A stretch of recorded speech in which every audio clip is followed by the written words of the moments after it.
பண்ணும் பரதமும் இரண்டும் எனக்கு வேணும்னு கேட்கிறார். பண்ணுனா பாட்டு என்று பொருள். அதாவது இதுவரைக்கும் பல்வேறு கலைகளை வரிசையா கேட்டுக்கொண்டே வருகிறார் குமரகுருபரர். எனக்கு தூக்கு வேண்டும், பனுவல் வேண்டும், சொற்சுவை தோயக்கூடிய வாக்கு வேண்டும் என்று கேட்டார், பார்த்தோம். அதே போல துறை தோய்ந்த கல்வி வேண்டும் என்று கேட்டார். இப்ப என்ன கேட்கிறார்னா, எனக்கு இந்த 2 கலைகளும் வேண்டும், பண் வேண்டும், பரதம் வேண்டும். பண்ணும் பரதமும் இரண்டும் ஒரு கூறாக இருப்பன. அதாவது நாதத்தில் இருந்து தோன்றியது நடனம், நடனமாகிய ஜதியிலிருந்து தோன்றியது நாதம். இது ரெண்டும் ஒண்ணுக்குள்ள ஒண்ணா இருக்கு. எப்படின்னா, நிசப்த பிரம்மம் இருக்கிறது, சப்தமே இல்லை, ஓசையே இல்லை.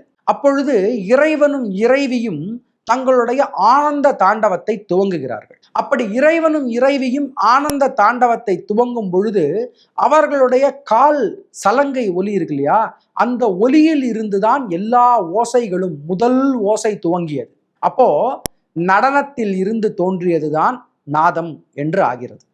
சரி, ஒரு விதமான சத்தமுமே இல்லாமல் என்ன ஜதிக்கு இறைவனும் இறைவியும் ஆடினார்கள்? அப்ப ஏதோ ஒரு ஜதி லயம் அவர்களுக்குள்ள இருந்தது இல்லையா? அப்பொழுது அந்த ஜதி லயம், அந்த உள்ளுக்குள்ள இருக்கக்கூடிய பண்ணு, அதில் இருந்து தோன்றியதுதான் இறைவன் இறைவியுடைய ஆனந்த தாண்டவம்.